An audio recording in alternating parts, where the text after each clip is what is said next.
Il y a quelques mois, j'ai revisionné la saison 1 de Mercredi Adams et un détail m'avait échappé à mon premier visionnage, elle porte du crochet. Je ne l'avais pas remarqué la première fois parce que tout simplement je ne faisais pas encore de crochet. Et là on touche à plusieurs sujets qui me passionnent, le crochet, la mode et cette ambiance un peu dark propre à la famille Adams. Alors c'était évident que j'allais essayer de le reproduire et s'il est si attrayant, c'est pas un hasard.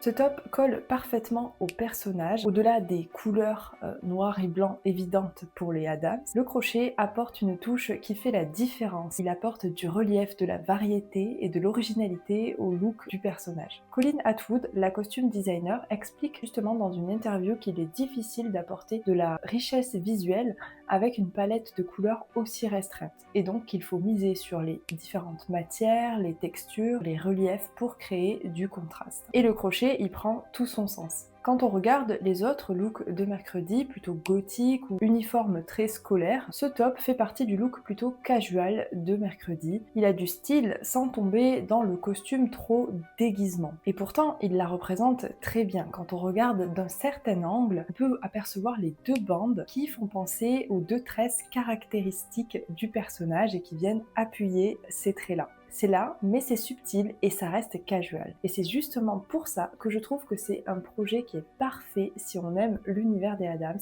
parce qu'il va rester casual sans trop tomber dans le cosplay. Et ça, pour le coup, ça a beaucoup inspiré la communauté crochet.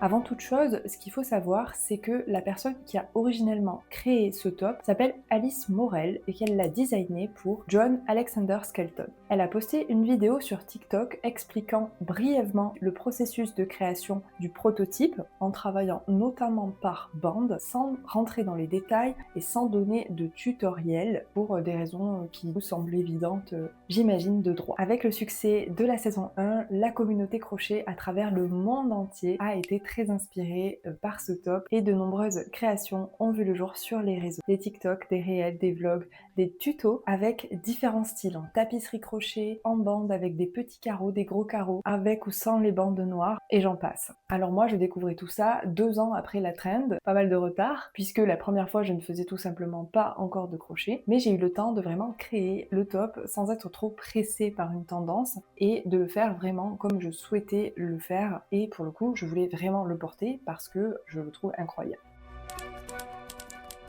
Pour le réaliser, je me suis basée sur les images de la série. On peut dire que je connais par cœur tous les passages dans lesquels elle le porte, toutes les répliques, tellement je l'ai regardé sous tous ses angles. Je suis allée en boutique pour trouver le bon fil. Après analyse de toutes les photos, les passages, etc., j'avais l'impression que le top qu'elle portait était en coton. Je pense toujours qu'il l'est d'ailleurs. Et donc je me suis rendue en boutique pour prendre des pelotes noires et blanches de coton. Une fois rentrée chez moi, j'ai commencé à crocheter. J'ai fait des échantillons avec des carrés. J'ai fait des brides, c'était trop grand. J'ai fait des demi-brides, c'était trop grand. J'ai rapeti le crochet, c'était trop grand. Bref, ça n'allait pas. Et comment je sais que c'était trop grand? J'ai compté le nombre de carreaux qu'il devait y avoir, reporté à la taille de Jenna Ortega, je suis plus grande, bref, ça n'allait pas. C'était le fil tout simplement qui était trop épais. Donc je suis retournée à la boutique et j'ai échangé les pelotes. Heureusement, on peut le faire avec Happy Wool si on les a pas utilisées. J'ai changé pour des pelotes d'un fil beaucoup plus fin, mais je ne trouvais pas ce fil-là de coton. Maintenant, je sais qu'on peut en trouver chez Sostre Grain, mais chez Happy Wool, je l'avais pas trouvé. Donc j'ai fait avec des pelotes qui sont en fait des pelotes pour faire des chaussettes. Donc c'est les Pingo My Socks qui se crochettent normalement en 2,5 mm et dont la composition est 75% laine. Je me suis dit, en fait, c'est parfait pour ce type de top-là. À porter par-dessus une chemise, finalement, ça prenait plus de sens de le faire en laine, sachant que c'était pas des pelotes non plus très chères. J'ai trouvé que c'était un bon rapport qualité-prix. Je vous laisse imaginer le temps que ça a pu prendre avec un petit crochet. Je crois que j'ai utilisé un 3 mm et c'était quand même vachement long parce qu'il y a les changements de couleur, que j'ai fait passer le fil avec moi et ça c'était un choix réfléchi. C'est ce qui vient justement apporter un peu plus de richesse visuelle je trouve au top et on remarque que c'est comme ça qu'il a été fait dans la série. Et donc finalement j'ai travaillé par bande avec une bande qui faisait tout l'avant qui allait jusqu'au dos.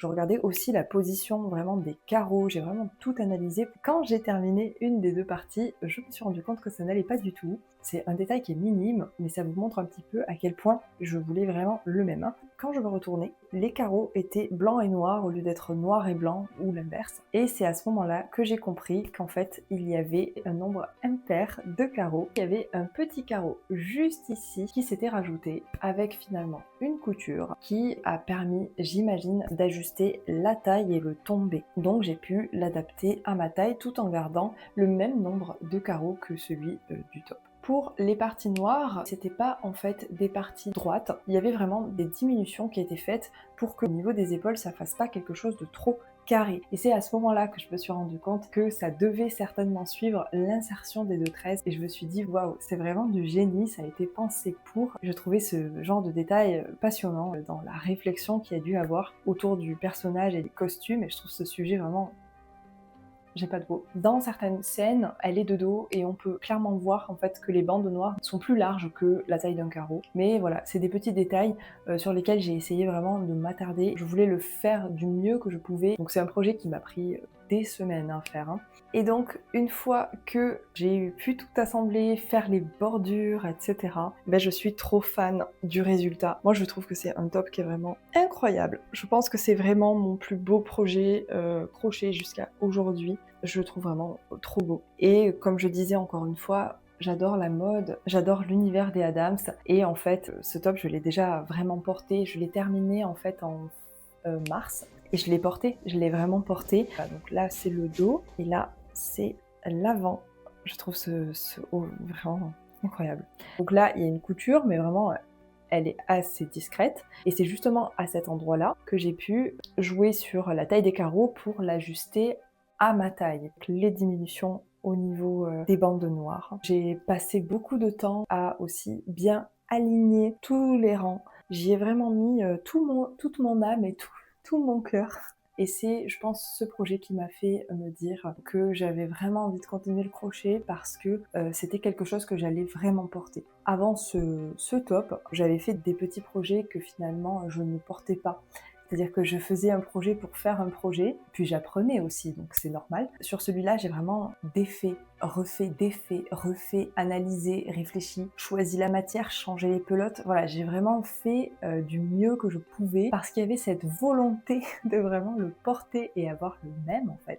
Donc si c'était à refaire, je le referais. Par contre, j'y ai passé tellement de temps qu'il faut encore que je le digère. À le recommencer, je le ferai en coton, tout simplement pour le porter l'été aussi, et à changer la couleur des pelotes, puisque les Pingo My Socks sont blanches en fait. Et donc voilà, à rechanger, je prendrai du off-white, un blanc un peu plus chaud. On peut dire que ce top m'a coûté finalement en termes de tarifs, je pense moins de 40 € en fait, pour un top en laine que j'adore. J'avais vraiment envie de parler de ce projet-là, sachant que là, il y a la saison 2 qui sort et que je suis trop fan.